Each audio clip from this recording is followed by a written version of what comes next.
মা কতটা কষ্ট করছে একজন সন্তানের জন্য। খাবার খাইতে বসার পর খাবার খাইতে পারে না, দিন যায় মাস যায়, যখন সন্তান দুনিয়ায় আসার সময় হয়ে যায়, মা স্বামীকে রুমের মধ্যে ডাক দেয়, বলো স্বামী,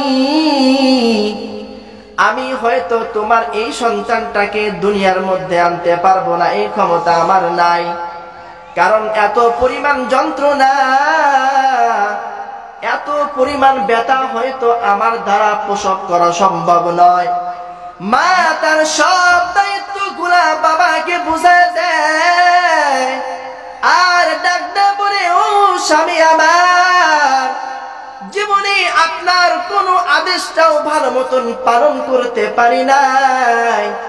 ও স্বামী আমার, হয়তো আমার ডেলিভারি হওয়ার সময় আমি জান নিয়ে আর ফিরে আসতে পারবো না, দোহাই লাগে আপনি আমাকে ক্ষমা করে দিন, ক্ষমা করে দিন। ডাক্তাররা ডাক দেয়া বলে, একজন মানুষের ব্যথার ডিগ্রি যখন 45% পর্যন্ত চলে যায়, ওই মানুষটা দুনিয়ায় বেঁচে থাকার আর ইচ্ছা পোষণ করে না, সে আত্মহত্যার দিকে আগায় চলে যায়, ব্যথা সহ্য করার মতো হয় না। কিন্তু একজন মা যখন একজন সন্তান প্রসব করে, তখন তার ব্যথার ডিগ্রি 57+ হয়ে যায়। এরপরেও মা এই কথাটা চিন্তা করে না যে এত কষ্ট করে সন্তান দুনিয়ায় আনার কি দরকার, আমার দরকার নাই, এই সন্তান আমার দরকার নাই, শুধু পেটের মধ্যে কষ্ট দিয়েছি তা না, এই পেটের মধ্য থেকে দুনিয়ায় আসার পর থেকে নিয়ে মৃত্যুর আগ পর্যন্ত, মা বাবার মৃত্যুর আগ পর্যন্ত কষ্ট দিতেই থাকি। কষ্ট কি করতে থাকি? দিতেই থাকি। বড় হয়ে যাওয়ার পরও পিতা মাতার কষ্ট বুঝি না, তাদের খেদমত বুঝি না, তাদের সাথে কেমন আচরণ করতে হবে এই জিনিসটা আমার মাথায় আসে না। যার কারণে আল্লাহ তাআলা নিজেই বলে দিচ্ছেন, ওয়াবিল ওয়ালিদাইনি ইহসানা, পিতা আর মাতার সাথে সৎ ব্যবহার করো। কোরআনের এক জায়গায় না বিভিন্ন জায়গায় এই কথা আসছে, ওয়াবিল ওয়ালিদাইনি ইহসানা, ওয়াবিল ওয়ালিদাইনি ইহসানা।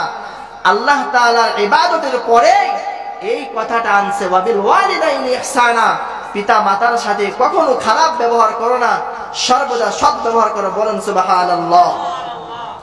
মালিক ডাক দেয়, বলে বান্দা, তোমার পিতা মাতা যেমন তোমাকে ছোট সময় লালন পালন করছে, এ বান্দা এই পিতা মাতার বয়সগুলা বাড়তে বাড়তে যখন সে বৃদ্ধ হয়ে যাইবে, তখন তার অবস্থা এমন হয়ে যায়, বান্দারে যখন তুমি ছোট ছিলা কি বলতা কিছুই বুঝতা না, বাবা মায়ের কাছে আবেদন করে বসে থাকতা, ওই বাবা ওই মা যখন বৃদ্ধ অবস্থায় চলে আসবে, যখন তার বয়সটা বেড়ে যাবে, আস্তে আস্তে তার ব্রেন কমে যাবে, হয়তো এমন কথা বলবে, এমন বায়না করবে যে কথাটা তোমার সহ্য হবে না, যে কথাটা তোমার ভালো লাগবে না। কিন্তু বান্দা ওই সময় আসার পরও পিতা মাতার উপর ক্ষিপ্ত হয়ে উফ শব্দটাও করো না। কার কথা? আওয়াজ দেওয়ার কার কথা? এটা দুনিয়ার কোন মানুষের কথা, আমাদের নবীর কথা, কোন আলেমের কথা, কোন পীরের কথা, স্বয়ং কার কথা? আল্লাহ রাব্বুল আলামিনের কথা। শিখাই দিচ্ছেন পিতামাতার সাথে কেমন ব্যবহার করবা।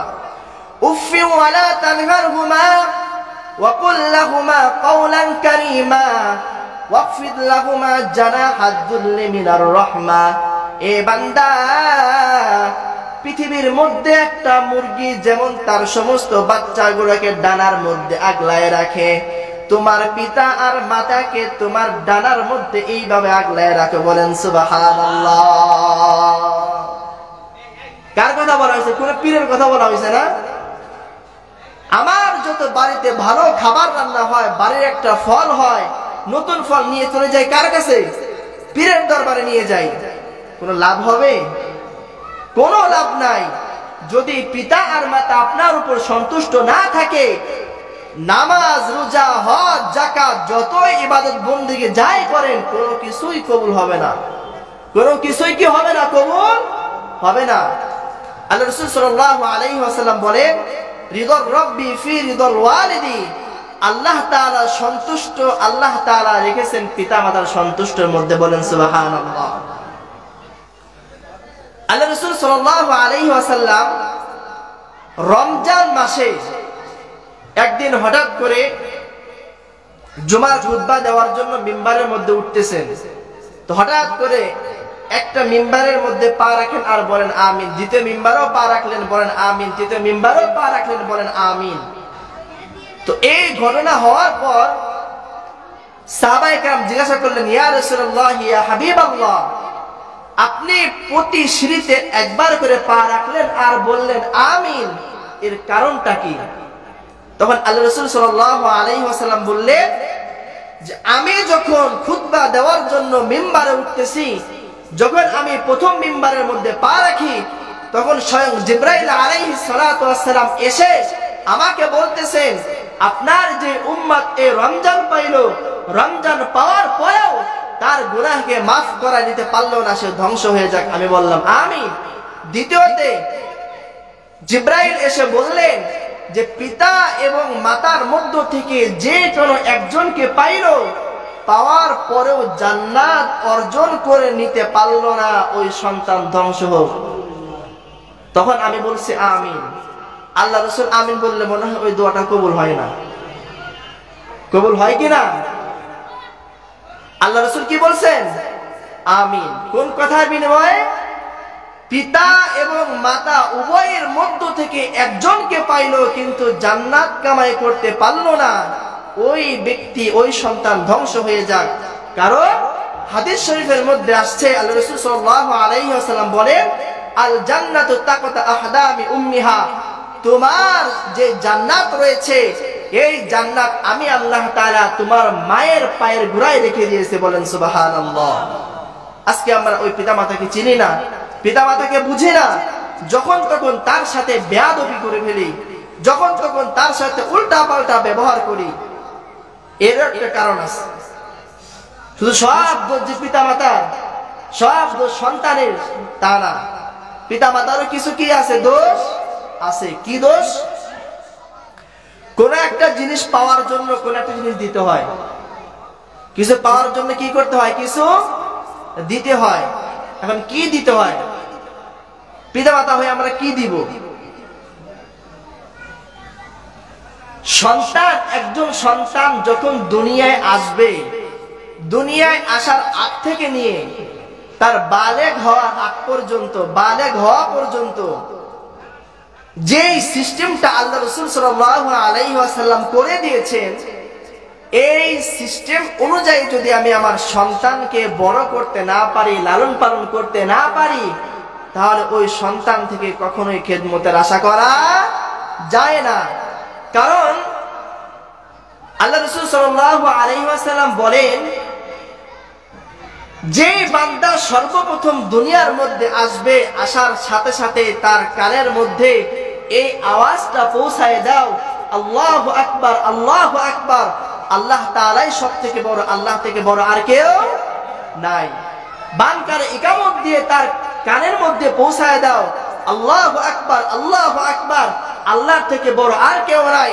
এইভাবে চলতে চলতে যখন তুমি নামাজের মধ্যে দাঁড়াও, ওই নামাজের মধ্যে প্রত্যেকটা উঠা বসায় আল্লাহু আকবার, আল্লাহু আকবার কেন বারবার? রুকুতে গেলেও আল্লাহু আকবার, সিজদায় গেলেও আল্লাহু আকবার, উঠার সময় আল্লাহু আকবার, যাওয়ার সময় আল্লাহু আকবার, কেন এত আল্লাহু আকবার কেন?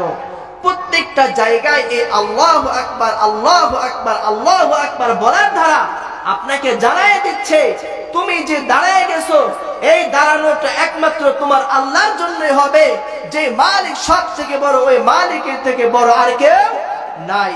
রুকুর মধ্যে যাইবা, শয়তান তোমাকে ধোঁকা দিবে, না না না না, এই রুকুটাও যেন একমাত্র আল্লাহর জন্যই হয়, সিজদাও যেন আল্লাহর জন্যই হয়, তোমার উঠা বসা চলাফেরা সব কিছু যেন আল্লাহর জন্যই হয়। এই জন্য প্রত্যেকটা জায়গায় তোমাকে স্মরণ করা দেয় আল্লাহু আকবার, আল্লাহু আকবার। যেই বান্দার কানের মধ্যে, তার মস্তিষ্কের মধ্যে এই আল্লাহু আকবারটা গেঁথে যাবে, ওই বান্দার দ্বারা কখনোই উল্টা পাল্টা করা সম্ভব না। দ্বিতীয় নাম্বার কাজ কি? সন্তান দুনিয়ার মধ্যে আসার সাথে সাথে আমরা কি করি, ছবি টবি তুলে ফেসবুক পুরো অন্ধকার করে ফেলায়। সন্তান একটা পাইছি, সন্তান কি করছে, একটা পাইছি, শুকরিয়া বলতে আমার মনে কিছুই নাই। সন্তানটা হয়েছে, তাড়াতাড়ি ছবি তুলো, সবাইরে জানায় দাও, তাড়াতাড়ি মিষ্টির দোকানে যাও, মিষ্টি কিনে সব জায়গায় বিতরণ করে দাও। এটা চলে কিনা?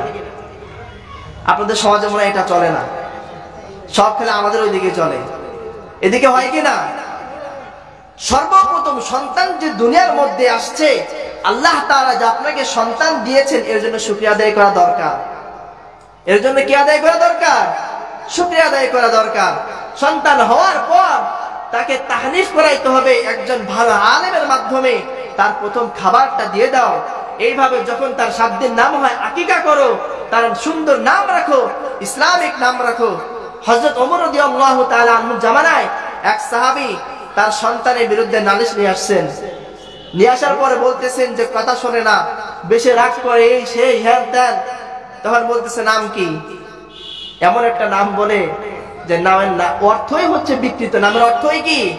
বিকৃত। এখন আমরা নাম রাখি আকাশ বাতাস, সাগর, বল্টু, নাট, বল্টু, মুখ দিয়ে যা আসে তাই রেখে দেই। ইসলামিক নাম যদি না থাকে, ওই বাচ্চা থেকে কোনো ভালো জিনিস আশা করা যায়? 7 বছর বয়স হওয়ার পরে তাকে নামাজের জন্য আদেশের কথা বলা হয়েছে। 10 বছর বয়স হলে তাকে নামাজের জন্য প্রহার করার কথা বলা হয়েছে। আজ পর্যন্ত কেউ করছেন? সকালে ঘুমায় আসছে, আমি তো জুব্বি টুপা লাগাইয়া মসজিদে চলে গেছি, সন্তান ওদিকে ঘুমায়, একবারও ডাক দেয় না, চলো মসজিদে যাই। এই দোষটা কার? দোষটা আমার। তাকে শিক্ষা কাকে দিতে হবে? আমার শিক্ষা দিতে হবে না? আমি যদি এই শিক্ষাটা না দেই, তাহলে সন্তান শিখবে কোত্থেকে? আর সন্তান যদি না শিখে, তাহলে জীবনও আপনার ওই সন্তান থেকে ভালো আশা করা যায় না।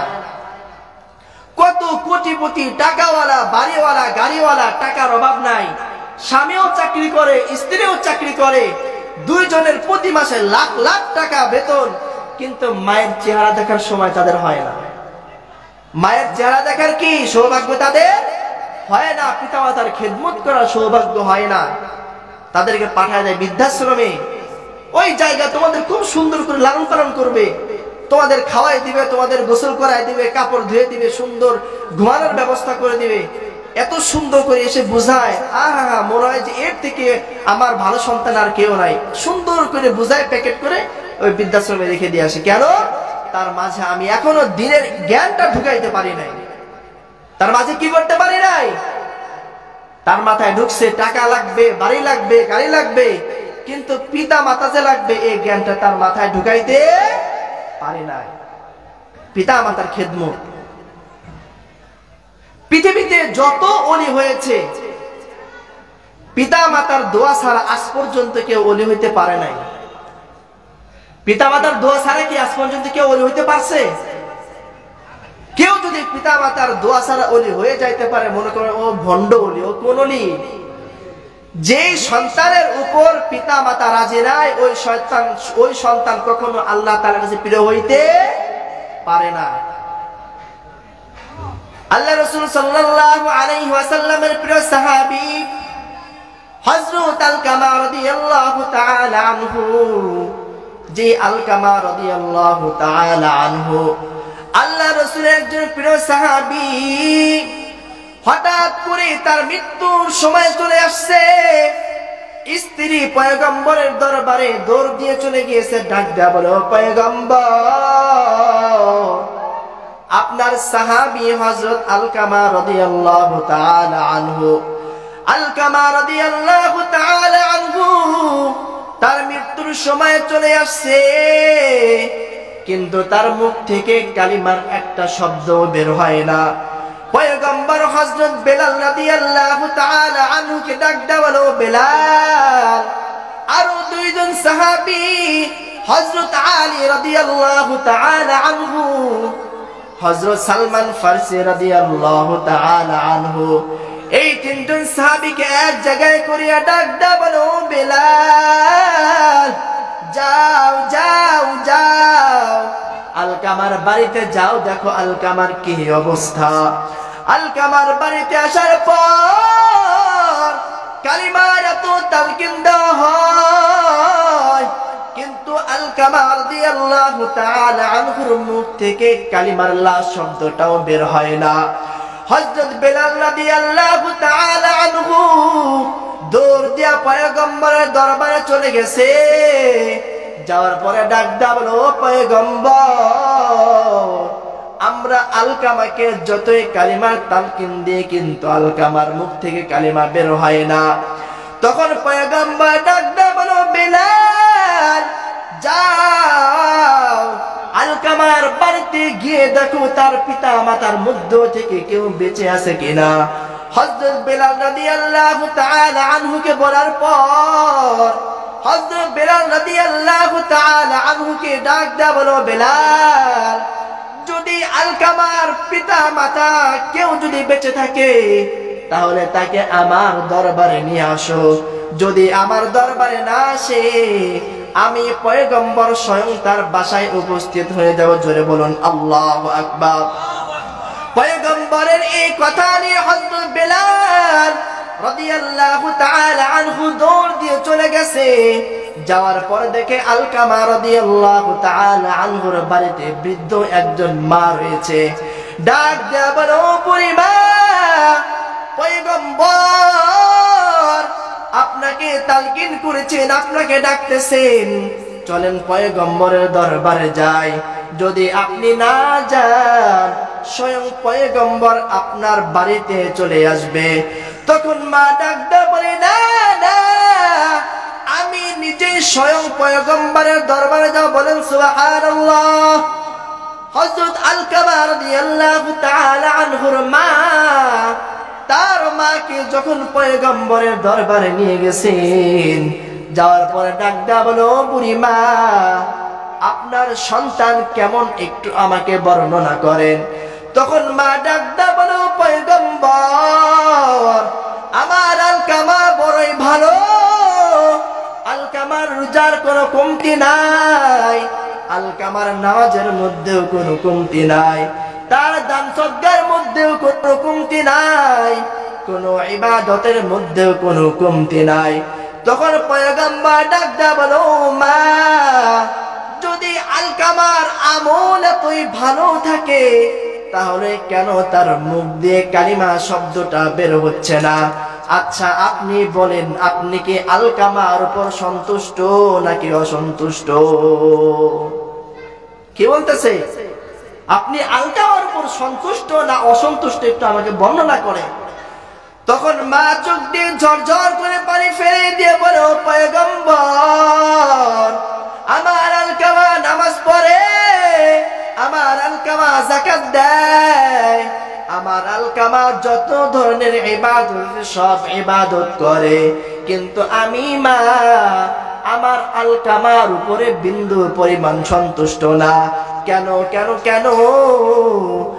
ও পয়গম্বর, আমার আলকামা আমার কোনো খোঁজ খবর রাখে না, আমার আলকামা আমার কোনো খেদমত করে না, যার কারণে আমি মা বুড়ি হয়ে গেছি, এত কষ্ট করি, তবু আলকামার চোখে আমার কোনো কষ্টই পড়ে না, সুতরাং আমি এই সন্তানের উপরে সন্তুষ্ট না। বলেন নাউযুবিল্লাহ।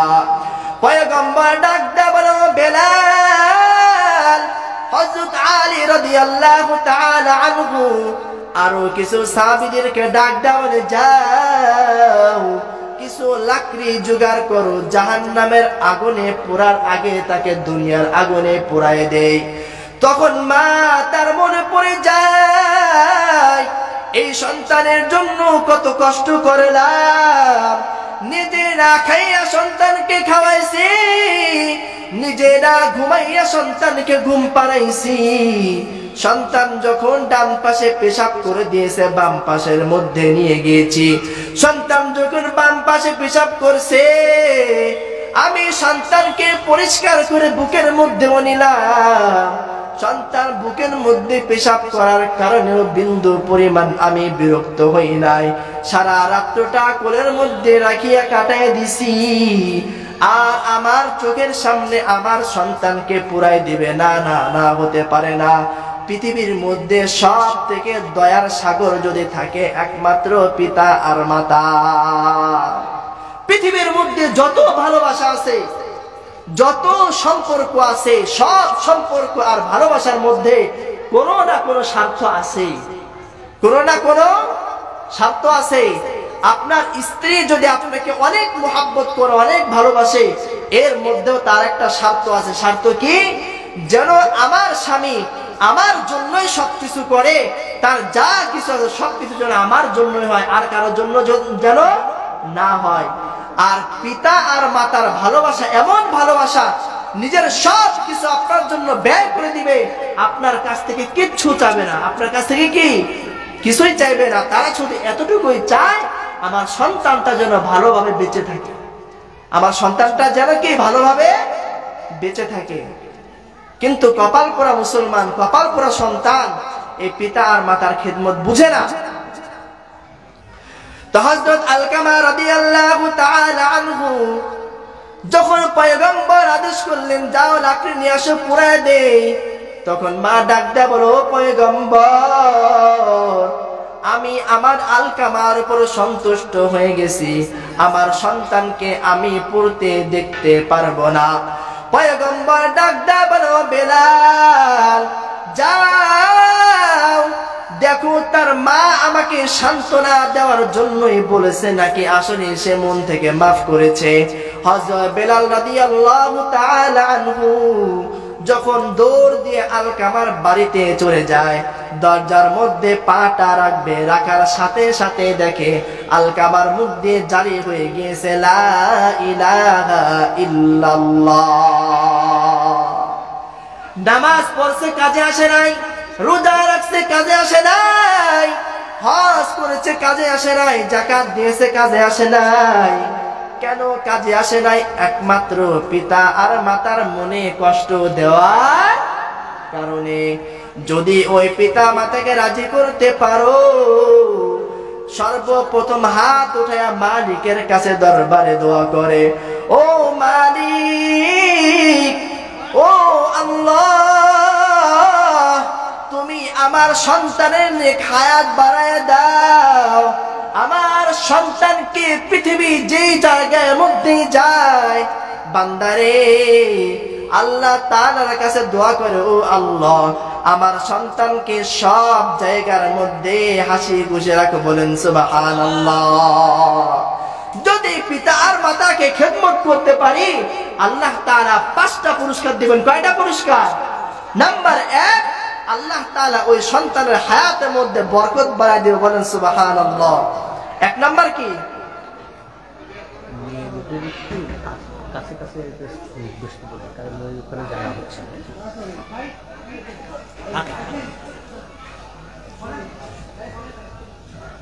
একটা ঘোষণা, মহিলা প্যান্ডেলে হয়তো একটু জায়গা সংকলন হয়ে গিয়েছে, তো আমরা সকলে একটু জমে বসি, বাকি যারা আসতেছে সকলকে বসার সুযোগ করে দেই।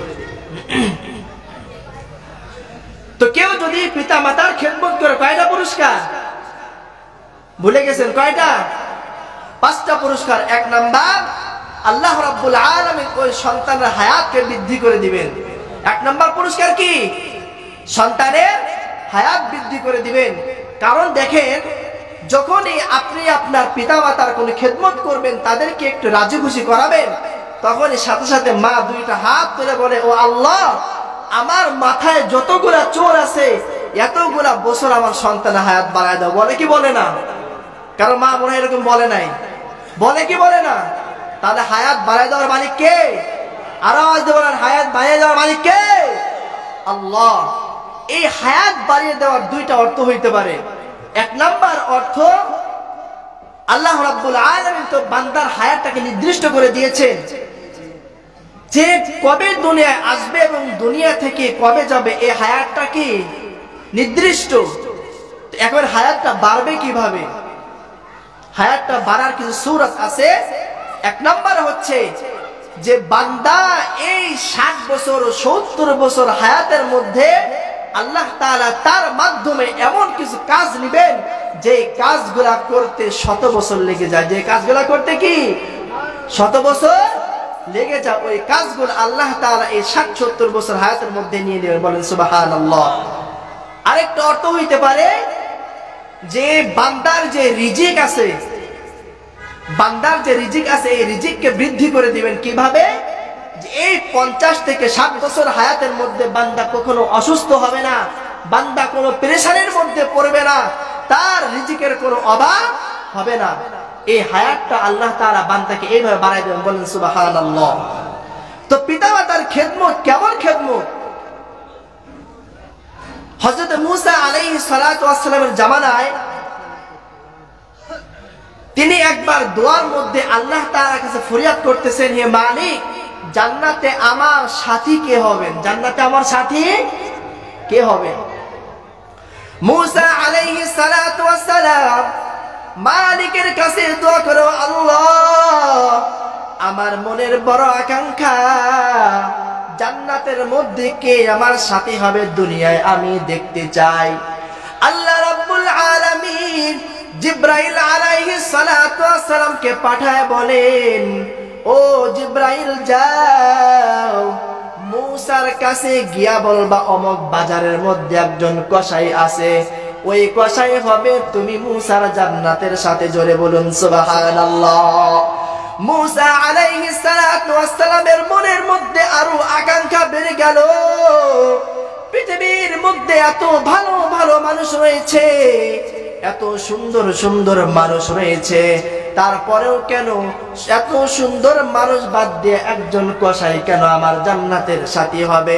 নিশ্চয়ই তার মধ্যে এমন কোন আমল আছে যেই আমলটা আমার মালিক বড় পছন্দ করছে। বলুন সুবহানাল্লাহ।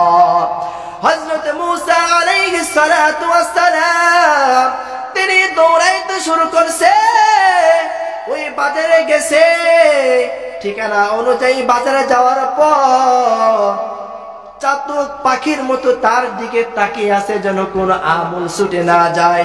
সে এমন কি কাজ করে যার কারণে বর্তমান সময়ের নবীর সাথে তার জান্নাত হবে?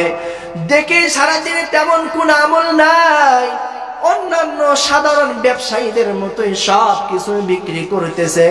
এইভাবে দেখতে দেখতে যখন দিন ফুরায় যায়, যখন সব বিক্রি শেষ হয়ে গেল, তখন ওই কসাই তার একটা গোশতের থলি নিয়ে বাড়ির দিকে হাঁটা শুরু করে দিল। দোকানের মধ্যে তেমন কোন আমল পায় নাই, সে ওই ব্যক্তির পিছু পিছু ছুটতে শুরু করে দিল। কিছু দূর যাওয়ার পরে ডাক দেয়া বলো, ভাই, আমি আজকে তোমার বাড়িতে মুসাফির হয়ে থাকতে চাই। বলেন আল্লাহু আকবার। আল্লাহ রাব্বুল আলামিন দেখাইতে চান যে একজন বান্দা কিভাবে আমি আল্লাহ তাআলার কাছে প্রিয় হয়। বলেন আল্লাহু আকবার। মূসা আলাইহিস সালাতু ওয়াস সালাম তাকে এই ফরিয়াদ করার পর ব্যক্তিটাও রাজি হয়ে গেলেন, চলেন আমার বাড়িতে আজকে আপনি মুসাফির হয়ে থাকবেন। পিছু পিছু চলতে চলতে যখন ব্যক্তি বাড়ির মধ্যে পৌঁছায়া যায়, বাড়িতে পৌঁছানোর পর নিজ হাতে গোশত গুলাকে রান্না করছে। বলেন আল্লাহু আকবার। ওই তার যে মা, বৃদ্ধ মা, একটা ঝুলির মধ্যে রেখে দেওয়া হয়েছে।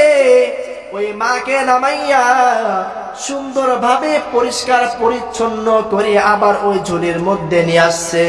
নিয়ে আসার পর মূসা আলাইহিস সালাতু ওয়াস সালাম খুব তীক্ষ্ণভাবে পর্যবেক্ষণ করতেছেন তার ভিতরে এমন কোন আমল আছে যে আমলের কারণে আল্লাহ তাআলার কাছে এত প্রিয় হয়েছে।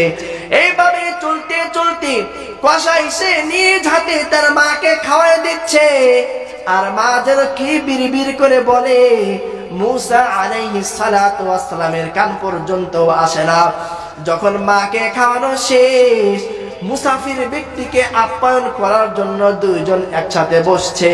বসার আগে মূসা আলাইহিস সালাতু ওয়াস সালামের মনের ভিতর বড় কৌতূহল, কেন কেন কেন কোন আমলের কারণে আল্লাহ তাআলা তাকে আমার জান্নাতের সাথে বানাইবেন। বলেন সুবহানাল্লাহ।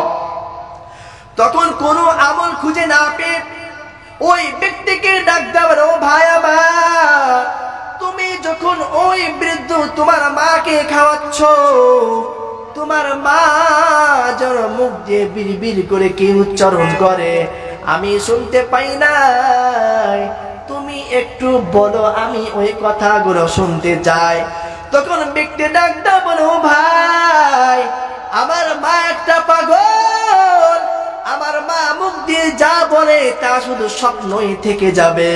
আমার মাকে আমি যখন খাওয়াই, আমার মা প্রতিবার আল্লাহ তাআলার কাছে দোয়া করে, ও আল্লাহ তুমি আমার সন্তানকে বর্তমান জামানার নবী মুসা আলাইহিস সালাতু ওয়াস সালামের জান্নাতের সাথে বানায়ো। আরো জোরে বলেন সুবহানাল্লাহ। এই কথা বলার পর মুসা আলাইহিস সালাতু ওয়াস সালামের চোখ দিয়ে গড়গড় করে পানি পড়ে, আর ডাক দেয়া বলো, ভাই আমার আল্লাহ তাআলা তোমার মায়ের দোয়াকে কবুল করে নিয়েছে। কি দোয়া? তোমার মা যে দোয়া করেছে আল্লাহ তাআলা যেন তোমাকে মুসা নবীর জান্নাতের সাথী বানায়। আর আমি ওই পয়গম্বর মুসা, আল্লাহ রাব্বুল আলামিন ওহী নাজিল করিয়া জানায়া দিয়েছেন, তুমি আমি নবীর জান্নাতের সাথে হইবা। কিসের কারণে? কার কারণে? মায়ের খেদমতের কারণে। আল্লাহ রাব্বুল আলামিনের কাছে তিনটা দোয়া কখনো ফিরে আসে না। দোয়াটা যদি যাইতে শুরু করে ফিরে আর আসে না। এক নাম্বার মাজলুমের দোয়া। কার দোয়া? মাজলুম ব্যক্তি যদি তার জালিমের উপরে ক্ষিপ্ত হয়ে দোয়া করে, আল্লাহ তাআলা এই দোয়াকে কখনোই ফিরাই দিবেন না। কষ্ট পেয়ে যদি সে যদি মুখ থেকে উফ শব্দটাও করে, আল্লাহ তাআলা বিন্দু পরিমাণে ফিরাই দিবেন না। নাম্বার 2 মুসাফিরের দোয়া। কার দোয়া? মুসাফির ব্যক্তি যদি দোয়া করে, আল্লাহ তাআলা এই দোয়াকে কখনোই ফিরাই দেন না। নাম্বার 3 কোন পিতা মাতা যদি তার সন্তানের জন্য দোয়া করে, আল্লাহ তাআলা এই দোয়াকে কোশ্চিন কালেও ফিরাই দেন না। অর্থাৎ মা আর বাবা যদি দোয়া করে, আল্লাহ তাআলা আর ওই পিতা মাতার মাঝে আর কোনো পর্দা থাকে না। বলেন সুবহানাল্লাহ। দোয়াটা যদি সুদোয়া হয় সেটাও কবুল, যদি বদদোয়া হয় সেটাও কবুল। একজন পিতা মাতা বলে খুব ইচ্ছা করে সন্তানের জন্য বদদোয়া করে, তাই না? মানে খুব ভালোবেসে দয়া করে মায়া করে আল্লাহ তাআলার কাছে বদদোয়া করে। এমন পিতা মাতা আছে? রাস্তাঘাটে চললে দেখা যায়, ঢাকা শহরে গেলে দেখা যায়, এত পরিমাণ বৃদ্ধ হয়ে গেছে, চলতে পারতেছে না, এরপরও রিক্সা চালায়। জিজ্ঞাসা যদি করা হয় আপনার কি কোনো সন্তান নাই, বলে আমার 4-5টা সন্তান আছে, কেউ আমাকে ভাত দেয় না, কেউ আমাকে কি করে না, ভাত দেয় না, আমার খোঁজ খবর রাখে না। ওই সন্তান মনে হয় খুব সুখে আছে, তাই না? পিতা মাতার মনে কষ্ট দিয়ে আপনি যাই করবেন সেই জায়গার মধ্যে অশান্তি ঢুকাই দিবে কে? সুখে থাকতে পারবেন না, জীবনেও পারবেন না, সুখ কোশ্চিন কালেও খুঁজে পাবেন না যদি পিতা আর মাতার মনের মধ্যে কষ্ট দিয়ে থাকে। পিতা মাতা কেমন কষ্ট করে দেখবেন, বাবা হওয়ার আগ পর্যন্ত এটা বুঝে আসে না। এই কথাটা আমারও বুঝে আসে নাই। আমি আমার বাবাকে দেখতাম যে ওই গেঞ্জিটা ছিঁড়া, গেঞ্জি ছিঁড়ার কারণে বগল দেখা যায়, মাঝে মাঝে টান দিয়ে আরো ফেলে দিতাম। যখন ছোট ছিলাম কি করতাম, টান দিয়ে আরো ফেলে দিতাম, বলতাম যে তুমি কি এটা নতুন করে কিনতে পারো না? বাবা বলে কি চলতেছে তো। বাবা কি বলে? চলতেছে, কিনবো না, আর কয়েকদিন পরে কিনবো না, চলতেছে। মা একটা জিনিস খাচ্ছে, খাওয়ার জন্য সামনে এসে মুখে নিছে, আমি যেই গিয়ে বলছি যে আমার পছন্দ হয়েছে, সাথে সাথে মুখে থেকে বের করে খাওয়াই দিছে। বাবা হাঁটতে হাঁটতে জুতা ক্ষয় হতে হতে পা পর্যন্ত ক্ষয় হওয়া শুরু করে দেয়, এরপরও নতুন জুতা কিনে না। কেন? একটা টাকা যদি বেঁচে থাকে, এই একটা টাকা আমার সন্তানের জন্য কাজে লাগবে। একটা টাকা যদি বেঁচে থাকে, এই একটা টাকা আমার সন্তানের কাজে লাগবে। আর ওই সন্তান কপাল পোড়া ওই বাবার টাকা নিয়ে গাঁজা, মদ, ইয়াবা, যত ধরনের অপকর্ম আছে, বাবার টাকার হুন্ডার তেল ভরে সারা রাস্তা ঘুরে বেড়ায়। আবার যখন সন্ধ্যায় বাড়ি আসে 2-4 ধুমক লাগাই দিয়ে বলে যে তোমাকে আমি প্রতিদিন বলছি এত করে টাকা দিবা, তুমি কি করো? করো নাকি? টাকা পয়সা তো করো কি? বলে কি বলে না? এই সন্তানদের জন্য দুনিয়ায় মনে আল্লাহ খুব ভালো একটা ব্যবস্থা করে রাখছে, তাই না? আল্লাহ রাব্বুল আলামিন আমাদের সকলকে হেফাজত করুন, সকলে বলে আমিন। তো যেই কথাটা বলতেছিলাম, আল্লাহ তাআলা বলেন ওয়াকাদা রাব্বুকা আল্লা তা'বুদু ইল্লা ইয়্যাহ, ও বান্দা আমি আল্লাহ তাআলার ইবাদত করার পর বান্দা আমি আল্লাহ তাআলা তোর জন্য ফরজ করে দিলাম তোর পিতা মাতার খিদমত করা। জোরে বলুন আল্লাহু আকবার। কেমন ভাবে খিদমত করবি? এই বান্দা তুমি যেমন ছোট সময় তুমি যেমন তোমার পিতা মাতাকে কষ্ট দিয়েছো, এই কষ্ট দেওয়ার কারণে পিতা মাতা যেমন তোমার উপরে বিন্দু পরিমাণ অসহ্য হয় নাই, সে বিন্দু পরিমাণ মন খারাপ করে নাই। এই বান্দা ওই পিতা মাতা এখন বার্ধক্যে চলে আসার কারণে চোখেও দেখে না, কানেও শুনে না, মুখ দিয়ে কি বলে ওই কথাটাও ভালোভাবে বুঝে না। ওই পিতা মাতার উপর ক্ষিপ্ত হয়ে যদি উফ শব্দটাও করো, ও বান্দা জেনে রাখো আমি আল্লাহ তাআলা তোমাকে ধ্বংস করে দেব। বলেন নাউযুবিল্লাহ। মালিক ডাক দেয়া বলো বান্দা ওই পিতা মাতার জন্য কেমন দোয়া করবা আমি আল্লাহ সেইটাও শিখায় দেই। ও বান্দা যখন দোয়ার মধ্যে হাত তুলবি বান্দা তুই আমি আল্লাহ তাআলার কাছে বলবি রব্বির হামহুমা কামা রাব্বায়ানি সগীরা। ও আল্লাহ আমার পিতা মাতা যেমন আমাকে লালন পালন করছে, ও আল্লাহ তুমি আমার পিতা আর মাতাকে জান্নাতের মধ্যে ওইভাবে লালন পালন করো। আল্লাহ রাব্বুল আলামিন তার পয়গম্বরের মাধ্যমে দুনিয়ার প্রত্যেকটা মানুষকে জানায় দেয় কেমন খেদমত করবা। এক সাহাবী পয়গম্বরের কাছে ডাক দেয়া বলো পয়গম্বর আমি আপনার সাথে জিহাদের ময়দানে যাইতে চাই। ও পয়গম্বর আমাকে যুদ্ধের ময়দানে যাওয়ার অনুমতি দেন। পয়গম্বর ডাক দেয়া বলো সাহাবী আমার বলো বলো তোমার মা কি বেঁচে আছে? ডাক দেয়া বলো পয়গম্বর আমার মা এখনো দুনিয়ার মধ্যে বেঁচে আছে। পয়গম্বর ডাক দেয়া বলে যাও যাও জিহাদের ময়দানে যাইতে হবে না, তুমি গিয়া তোমার মায়ের খেদমতের মধ্যে লাগিয়া যাও। এই কথা বলার পর পয়গম্বর তার থেকে চেহারাটা ফিরাই নিয়েছে। আবার অপর সাইডে গিয়া বলো পয়গম্বর আমি আপনার সাথে জিহাদের ময়দানে যাইতে চাই। পয়গম্বর ডাক দেয়া বলে বাসায় যাও মায়ের খেদমতের মধ্যে লাগিয়া যাও। আবার যখন মুখটা ফিরাইয়া নেয় আবার পিছন দিকে গিয়া বলো পয়গম্বর আমি আপনার সাথে জিহাদের ময়দানে যাইতে চাই। পয়গম্বর ডাক দেওয়া না না যাও যাও যাও গিয়ে মায়ের খেদমত করো।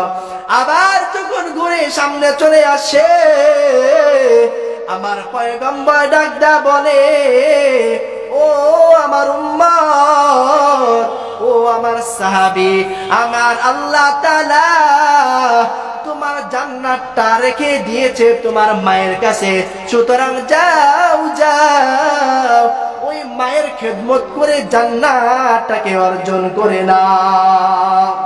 পয়গম্বর ডাক দেয়া বলে ও দুনিয়ার মানুষ আল্লাহ রাব্বুল আলামিন মায়ের মর্যাদাটাকে বড় বাড়ায় দিয়েছে। জোরে বলুন সুবহানাল্লাহ।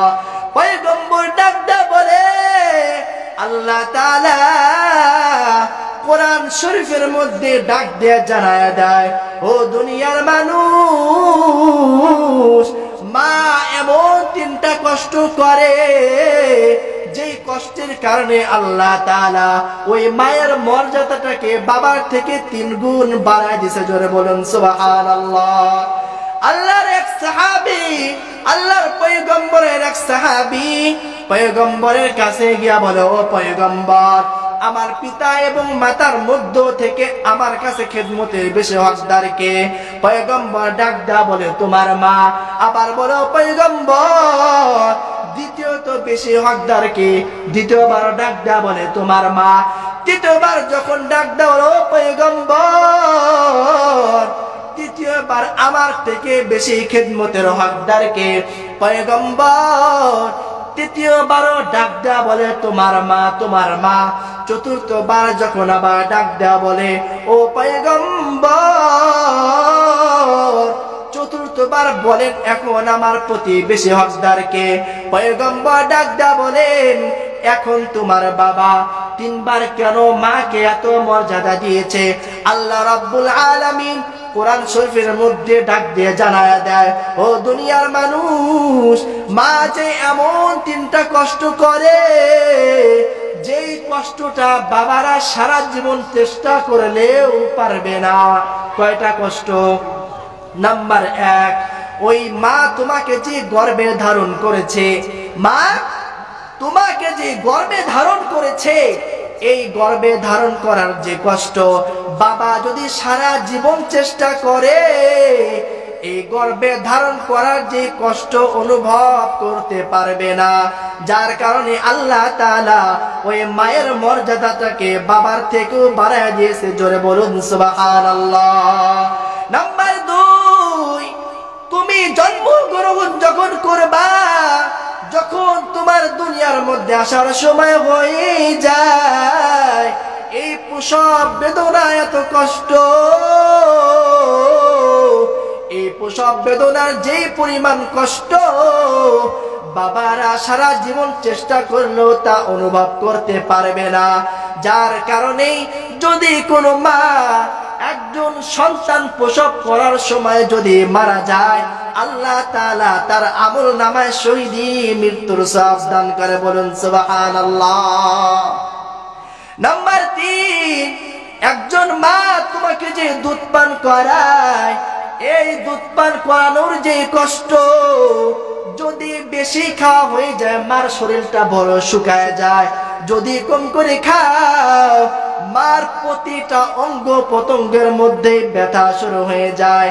যার কারণে আল্লাহ তাআলা এই তিনটা কষ্টের কারণে ওই পিতা আর মাতা, পিতার থেকে মাতার মর্যাদাটাকে 3 গুণ বেশি বাড়ায় দিয়েছে। আর ওই পিতা আর মাতার সাথে যদি নাফরমানি করি, আল্লাহ মনে হয় আমার খুব সুখে রাখবেন। আখিরাতে তো শাস্তি দ্বারা ভরপুর করবেনই, দুনিয়ার মধ্যে লাঞ্ছনা বঞ্চনা, দুনিয়ার মধ্যে আমাকে অপদস্থ করবেন। বনি ইসরাইলের জামানায় আল্লাহর এক বুজুর্গ ছিল, বড় আবেদ, সারা দিন রোজা রাখতো, সারা রাত ভরে নামাজ পড়তো। সারা দিন কি করতো? রোজা রাখতো আর সারা রাত ভরে নামাজ পড়তো। ওই বুজুর্গের নাম হচ্ছে জুরাইজ। নাম কি? জুরাইজ। তো আল্লাহর এই বুজুর্গ সে ইবাদত বন্দেগীতে মজা পাওয়ার জন্য সব কিছু ছাড়িয়া একটা জায়গায় গিয়ে নিজের মতো করে একটা ঘর বানায় নিছে, একটা ইবাদতখানা বানায় নিছে, যে কেউ তাকে ডিস্টার্ব করবে না। সেখানে গিয়ে সে মনের মতো করে ইবাদত বন্দেগী করবে। তো সেইখানে এইভাবে ইবাদত বন্দেগী করতেছে। করতে করতে করতে করতে একদিন মা ওই জুরাইজের খানকার মধ্যে গেল। তার ওই দরবারে গিয়ে এমন একটা সময় গিয়েছে যে সময় জুরাইজ নামাজের মধ্যে দাঁড়ায়ছে। যে সময় কি নামাজের মধ্যে দাঁড়ায় গেছে। জুরাইজের মা ডাক দেওয়া, ও জুরাইজ, আমি মা তোকে দেখার জন্য আসছি, আয় আমার সাথে দেখা কর। জুরাইজ মনে মনে চিন্তা করলো, আমি নামাজের মধ্যে আছি, আল্লাহ, এখন কি আমার কাছে নামাজটাই বড় নাকি মায়ের সাক্ষাৎটাই বড়? এই চিন্তা করতে করতে নামাজের মধ্যে দাঁড়ায় গেছে। সময় পার হয়ে যায়, সন্তান মায়ের কাছেও আসে না, মায়ের সাথে দেখাও করে না। মা মনটা খারাপ করে আবার বাড়ির দিকে ফিরে যায়। পরের দিন মা আবার আসছে। আসার পরও ডাক দেয়া বলো, সন্তান, আমি মা তোর সাথে দেখা করার জন্য আসছি, আয় আয়। আমি আমি মার সাথে দেখা করে আমার কলিজাটা ঠান্ডা কর।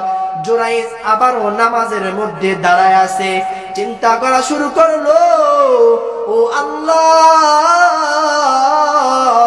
আমার সামনে নামাজ এবং আমার সামনে মা, আমি এখন কোন পথে হাঁটবো?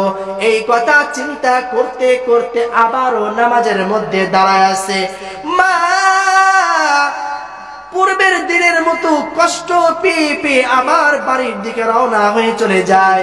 বাড়িতে যাওয়ার পর পরের দিন আবারও ফিরে আসছে। আসার পর ডাক দেওয়ালো, সন্তান, আমি মাসি, আয় আয়, আমার সাথে একটু দেখা কর, আমার সাথে একটু কথা বল। জুরাইজ ওই দিনও নামাজের মধ্যে দাঁড়ায় আছে। নামাজের মধ্যে দাঁড়ায়া চিন্তা শুরু করে দিল, আল্লাহ, পূর্বের দিনের মতো আমার মা আমার কাছে আসছে, এখন আমার কাছে নামাজ বড় নাকি মা বড়? এই কথা কল্পনা করতে করতে সে ভাবতে শুরু করেছে হয়তো আল্লাহ তাআলা কোনো ইলহাম পাঠাইবে। কিন্তু মা কষ্ট পেতে পেতে পেতে পেতে ডাক দেয়া বলো, সন্তান, আল্লাহ তাআলা যেন তোকে বেশ্যার মুখ না দেখাইয়া কবরে না নেয়। বলে নাউযুবিল্লাহ, কি বলেছে? যেন তোমার বেশ্যার মুখ না দেখাইয়া কবরে না নেয়। কোন কারণে? মায়ের বলে আনন্দ দেওয়ার কারণ, তাই না? মায়ের কথা শোনার কারণে, মায়ের কথা শোনার কারণে এত সুন্দর দোয়া করছে, তাই না? কিসের কারণে করছে?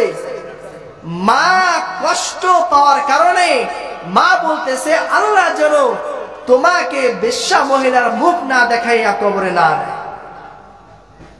এইভাবে চলতে চলতে ওই জায়গায় একটা দুশ্চরিত্রা মহিলা ছিল, যেই মহিলা জুরাইজের যে আল্লাহ ভক্তি মানুষের মাঝে সে যে এত বড় একটা মর্যাদা পেয়েছেন, এই মর্যাদাটা নষ্ট করার জন্য ওই দুশ্চরিত্রা মহিলা তার পিছনে লেগে গিয়েছে এবং বলতেছে যে এই বুজুর্গ কিভাবে এত বড় বুজুর্গ হয়, তাকে কিভাবে ধ্বংস করতে হয় সেটা আমি দেখে নিব। তো জুরাইজের ওই গির্জার মধ্যে ওই দরবারে একটা রাখাল ছিল, আর ওই বেশ্যা মহিলা ওই রাখালের কাছে যাওয়া আসা করত। কি করত? রাখালের কাছে যাওয়া আসা করত, যার কারণে ওই বেশ্যা মহিলার গর্ভে একটা সন্তান আসছে। সন্তান আসার পর যখন সন্তান দুনিয়ার মধ্যে আসছে, তখন মানুষ তাকে ধরা শুরু করলো, বলা শুরু করলো, কি ব্যাপার, তোমার তো বিয়ে শাদী হয় না, সন্তান আসলো কোত্থেকে? সন্তানের বাবাকে, সন্তানের বাবাকে। ওইদিকে মা দোয়া করছে, বেশ্যার মুখ না দেখায় যেন কবরে না নেয়। আল্লাহ তাআলা কি ফিরাই দিবে না? ফিরাই দিবে। মায়ের কষ্টের কথা আল্লাহ ফিরাই দিবে। এইভাবে চলতে চলতে মানুষ যখন তাকে জিজ্ঞাসা শুরু করলো, কে ব্যাপারে, সন্তান কার? সন্তানের বাবাকে। তখন ওই বেশ্যা মহিলা ডাক দেয়া বলে, ওই যে গির্জা দেখতে পাও, ওই ইবাদত খানার মধ্যে যে আবেদ আছে, ওই আবেদের সাথে খারাপ কাজ করার কারণে আমার পেটে সন্তান আসছে, সুতরাং এই সন্তানের বাবা ওই গির্জার আবেদ। মানুষগুলা তাকে এত বিশ্বাস করত, এত ভালোবাসতো, নিজের গাছের নতুন ফল হইলেও তার কাছে নিয়ে যায়, নিজের কোনো একটা ভালো জিনিস হইলেই ওই বুজুর্গের কাছে নিয়ে যায়। সবাই ক্ষিপ্ত হইয়া তার ওই ইবাদত খানাকে ভেঙ্গে চুরে চুরমার করে দিয়েছে, তাকে এত পরিমাণ প্রহার করছে।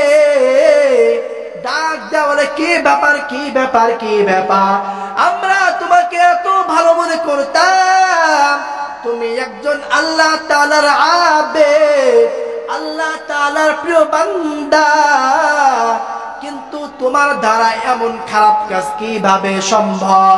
তখন বুজুর্গ ডাক দেয়া বলো, ভাই আমার, ওই সন্তানটাকে আমার কাছে নিয়ে আসো, আমি দেখতেই চাই ওই সন্তান তার বাবার নাম মুখে উচ্চারণ করে দিবে। মানুষজন বলে তুমি কি পাগল হয়ে গেছো, কোলের সন্তান কিভাবে কথা বলবে? আল্লাহ রাব্বুল আলামিন পৃথিবীর মধ্যে 3 জন সন্তানকে মায়ের কোলে থাকা অবস্থায় তাদের মুখের বুলি ফুটাইছেন, বলেন সুবহানাল্লাহ। হযরত ঈসা আলাইহিস সালাতু ওয়াস সালাম তিনি যখন দুনিয়ার মধ্যে আসেন, দুনিয়ায় আসার পর দুনিয়ায় আসার যে একটা সিস্টেম আছে, পিতা এবং মাতার মাধ্যমে দুনিয়া আসার যে পদ্ধতি, আল্লাহ রাব্বুল আলামিন এই পদ্ধতি ব্যতীত বিশেষ এক পদ্ধতিতে তাকে দুনিয়ার মধ্যে আনছেন। তো মানুষজন তার মাকে যখন দুশ্চরিত্রা, খারাপ মহিলা বলে তাকে আখ্যায়িত করতে শুরু করলো, তখন আল্লাহ তাআলা হযরত ঈসা আলাইহিস সালাতু ওয়াস সালামের জবান খুলে দিয়েছিলেন। জোরে বলুন সুবহানাল্লাহ। তো ওইভাবে ওই বুজুর্গকে যে সন্তান দ্বারা অপবাদ দেওয়া হচ্ছে যে ওই সন্তানের বাবা হচ্ছে কে? ওই আবেদ। তখন ওই আবেদ সন্তানের পেটের মধ্যে নখ দিয়ে তাকে একটু সুরসুর দিয়ে বলতেছে, তুমি নিজেই বলে দাও তোমার বাবাকে। তখন ওই সন্তান সে তার মুখের আওয়াজে বলে দিচ্ছে যে আমার বাবা এই আবেদ না, আমার বাবা হচ্ছে অমুক রাখাল। আমার মা ওই রাখালের সাথে যাওয়া আসা করত, চলাফেরা করত, এর মাধ্যমে আমি পৃথিবীর মধ্যে আসছি, আমার জন্ম হয়েছে। সুতরাং এই ব্যক্তি কি নয়, খারাপ নয়, জিনাকারী নয়। কিন্তু এই যে ঘটনাটা ঘটছে কোন কারণে? মায়ের মনে কষ্ট দেওয়ার কারণে। তো আল্লাহ রাব্বুল আলামিন পরে ওই বুজুর্গের মর্যাদা আরো এত বেশি বাড়িয়ে দিয়েছিলেন, যার কারণে মানুষজন তাকে বলতেছেন আমরা তোমার এই ইবাদতখানা স্বর্ণ দিয়ে করে দেব। কি দিয়ে করে দিব? স্বর্ণ দিয়ে করে দেব। তখন তিনি বলতেছেন না না না না, দরকার নাই, দরকার নাই, দুনিয়ার চাকচিক্য, দুনিয়ার এই মোহ আমার দরকার নাই। আমার যে মাটির খানকা ছিল, মাটির খানকাই গড়ে দাও। সবাই মিলে আবার একসাথে ওই মাটির খানকা গড়ে দিয়েছেন। সে আবার ইবাদতের মধ্যে লিপ্ত হয়ে গেছেন, বলেন সুবহানাল্লাহ। তো মূল উৎস কি ছিল? মাকে কষ্ট দেওয়ার কারণে। এখন চিন্তা করেন আমরা কতটুকু পিতা আর মাতাকে সুখে রাখছি। পিতা এবং মাতার উপরে সন্তানের কয়েকটা হক রয়েছে। 1 নাম্বার, পিতা আর মাতাকে সম্মান করা। পিতার মাতাকে কি করা? সম্মান করা। আজকে কয়জন সন্তান আছে পিতার মাতাকে সম্মান করে? তুই তুকারি করে কথা বলে, এই মা ভাত দে, বাবা টাকা দে, বলে কি বলে না? এটা তো খুব সম্মান দিয়ে কথা বলে, তাই না? এই সন্তান মনে হয় দুনিয়ার মধ্যে অনেক ভালো কিছু করে ফেলবে। তো বলেছিলাম যে পিতা আর মাতাকে যদি খেদমত করি আল্লাহ তাআলা 5টা পুরস্কার দান করবেন। কয়টা পুরস্কার? 1 নাম্বার, আল্লাহ রাব্বুল আলামিন ওই সন্তানের হায়াতটাকে বাড়ায় দিবেন। জোরে বলুন সুবহানাল্লাহ। নাম্বার 2, আল্লাহ রাব্বুল আলামিন ওই সন্তানের উপর থেকে যত ধরনের বিপদ আপদ আছে আল্লাহ তাআলা তার উপর থেকে বিপদ আপদকে উঠাই নিয়ে যাবেন। জোরে বলুন সুবহানাল্লাহ। কারণ দেখেন, যখনই আমরা পিতা আর মাতাকে খেদমত করি, পিতা আর মাতার মনটাকে আমরা জয় করি, তখন পিতা মাতা আমার জন্য দোয়া করে, আল্লাহ তুমি আমার সন্তানটাকে সমস্ত বিপদ আপদ থেকে হেফাজত করো। দেখবেন যে বিভিন্ন সময় এমন হয় যে তার উপর মৃত্যু চলে আসছে, বিপদ চলে আসছে, কিন্তু এটা উঠে চলে গেছে। এর পিছনে কারণ একমাত্র পিতা আর মাতার দোয়া। ফেরেশতারা আযাব নিয়ে চলে আসছে, তার উপরে আযাবটা দিতে পারে না, ফিরে চলে যায়, ডাক দেয় বলো আল্লাহ আযাবটা যে দিব পারতেছি না। কই কেন কেন, কারণটা কি? তখন ডাক দেয় বলে আল্লাহ তার মাতা ওইদিকে নামাজের মধ্যে বসে দোয়া করতেছে, আল্লাহ আমার সন্তানটাকে তুমি বিপদ আপদ থেকে হেফাজত করো। তুমি তো আল্লাহ বলেছো যে সন্তানের জন্য পিতা মাতা দোয়া করে ওই পিতা মাতার দোয়াকে তুমি ফিরায় দাও না, আমরা কিভাবে এই সন্তানের উপর আযাব দেব? দোয়া কার? আওয়াজ দিয়ে বলেন দোয়া কার? পিতা আর মাতার দোয়া, যার কারণে সন্তানের উপরে পতিত বিপদ আপদকে উঠাই নিয়ে যায় কে? আওয়াজ দিয়ে বলেন কে? নাম্বার 3, যদি কোন সন্তান পিতা আর মাতাকে খেদমত করে, আল্লাহ রাব্বুল আলামিন দুনিয়ার মধ্যে তার ইজ্জতটাকে বাড়ায় দেবেন। জোরে বলুন সুবহানাল্লাহ। যত বুজুর্গ পৃথিবীর মধ্যে আসছে, যত মানুষই বড় হয়েছে, হোক দুনিয়াবি লাইন হোক উখরবি লাইন, যেই লাইনের মধ্যেই বড় হয়েছে, এদের পিছনে দেখবেন যে মায়ের রাত জাগা চোখের পানি আছে। এদের পিছনে কি আছে? মায়ের রাত জাগা চোখের পানি আছে। সন্তানের চাকরি হয় না, কত জায়গায় ইন্টারভিউ দিয়ে দিয়ে দিয়ে দিয়ে পুরো মনটা হতাশ হয়ে গেছে, আর ওইদিকে মা জায়নামাজের মধ্যে দোয়া করে, আল্লাহ তুমি আমার সন্তানের চাকরির ব্যবস্থা করে দাও। চাকরির ব্যবস্থা হয়ে যায়। দোয়া কার? মায়ের দোয়া। সুতরাং যদি আমরা ওই মা আর বাবাকে খুশি করতে পারি, আল্লাহ তাআলা দুনিয়ার মধ্যে ইজ্জতের চেয়ারে বসাবেন কিনা? অবশ্যই বসাবেন। তাহলে 3 নাম্বার কি গেল?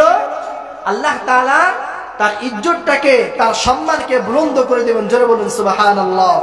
নাম্বার 4, পৃথিবীর মধ্যে এমন কোন মানুষ নাই যে যার দিকে তাকাইলে কবুল হজের সওয়াব পাওয়া যায়। যার দিকে তাকাইলে কবুল হজের সওয়াব পাওয়া যায় এমন কোন ব্যক্তি নাই, হোক সে বুজুর্গ, হোক সে বড় পীর, যেই হোক না কেন, চেহারার দিকে তাকানোর কারণে সওয়াব পাবেন, নেকি পাবেন। কিন্তু পিতা আর মাতার দিকে যদি আপনি একবার সুনজরে তাকান, এর বদৌলতে আল্লাহ তাআলা আপনার আমল নামায় হজ কবুল হজের সওয়াব দান করবে। বলেন সুবহানাল্লাহ। আপনি হজ করতে যাইবেন, ঘুষের টাকা, সুদের টাকা, যত ধরনের অপকর্মের টাকা আছে সব এক জায়গায় করে হজে যাবেন, আল্লাহ তাআলা জীবনেও কবুল করবে না। আবার হজে গেছেন, হয়তো কোনো দুর্ঘটনার কারণে, আপনার কোনো আমল ঠিক মতো না হওয়ার কারণে হজটা কবুল হইতে নাও পারে। কিন্তু পিতা আর মাতার দিকে যদি আপনি একবার সুনজরে তাকান, আল্লাহ তাআলা আপনার আমল নামায় একটা কবুল হজের সওয়াব দান করবে। জোরে বলুন সুবহানাল্লাহ। কে কে পারবেন বাসায় গিয়ে পিতা আর মাতার 2টা হাত ধরে মাপছে, তার দিকে একবার নেক নজরে তাকাইতে? কে কে হাত ধরে দেখান? আল্লাহ রাব্বুল আলামিন সকলকে কবুল করেন। সকলে বলে আমিন। তাহলে 4 নাম্বার পুরস্কার কি? পিতা আর মাতার দিকে নেক নজরে তাকানোর কারণে আল্লাহ রাব্বুল আলামিন তার আমলনামায় কি দিবেন? ভুলে গেছেন? কি দিবেন? কবুল হজের সওয়াব। নাম্বার 5, যে ঘটনাটা শুরুতে বলা হয়েছিল যে পিতা আর মাতার মনে কষ্ট দেওয়ার কারণে কালিমা বন্ধ হয়ে গেছে, তো যেই সন্তান পিতা আর মাতাকে সন্তুষ্ট করতে পারবে, পিতা আর মাতাকে দুনিয়ার মধ্যে সন্তুষ্ট করতে পারবে, আল্লাহ তাআলা তার ওই আখের খাতেমার সময়, তার মৃত্যুর সময় তার মুখের মধ্যে কালিমা জারি করে দিবেন। বলুন সুবহানাল্লাহ। তাহলে পুরস্কার কয়টা? 1 নাম্বার, শুধু ওয়াজ শুনবো না, ওয়াজ বাসা পর্যন্ত নিয়ে যাবো। 1 নাম্বার কি? হায়াতের মধ্যে বরকত। 1 নাম্বার হায়াতের মধ্যে বরকত। নাম্বার 2, আল্লাহ তাআলা তার উপর থেকে পতিত বিপদাপদকে কি করবেন? 1 নাম্বার কি গেল? সকলে বলেন, আওয়াজ দিয়ে বলেন। 1 নাম্বার হায়াতে বরকত। 2 নাম্বার বিপদাপদ কি করবেন? দূর করে দিবেন। নাম্বার 3 নাম্বার কি ছিল? আল্লাহ রাব্বুল আলামিন তার ইজ্জত সম্মান বাড়ায় দিবেন। আবার বলেন, 1 নাম্বার কি? হায়াতে বরকত। কিসের কারণে? পিতা মাতাকে কষ্ট দেওয়ার কারণে। নাম্বার 2, বিপদ আপদ দূর করবেন। নাম্বার 3, ইজ্জত সম্মান কি করবেন? বাড়াই দিবেন। নাম্বার 4, পিতা আর মাতার দিকে নেক নজরে তাকানোর কারণে কি দিবেন? কবুল হজের সওয়াব। নাম্বার 5, কি করবেন? মৃত্যুর সময় মুখে কালিমা উচ্চারণ করতে করতে দুনিয়া থেকে বিদায় হবে। জোরে বলুন সুবহানাল্লাহ। কে কে পারবেন পিতা আর মাতাকে কষ্ট দিতে? আচ্ছা, পিতা মাতা বেঁচে আছে কার কার? হাত তুলে দেখাই। আজ আজকে কি আমরা বাসায় গিয়ে বলতে পারবো না? পিতা আর মাতার পাটা জড়ায় ধরে বলবো যে সারা জীবনে বহুত কষ্ট দিছি, বহুত কষ্ট দিছি, আর জীবনে কষ্ট দেব না, আমাকে মাফ করে দাও, সামনে যতদিন বেঁচে থাকবো সারাটা জীবন তোমাদের খেদমত করে যাব। এই নিয়ত আছে কার কার? হাত তুলে দেখায়। আল্লাহ তাআলা সকলকে কবুল করেন। সকলে বলে আমিন। ওয়া আখিরু দাওয়ানা আলহামদুলিল্লাহি রাব্বিল আলামিন। আসসালামু আলাইকুম ওয়া রাহমাতুল্লাহ।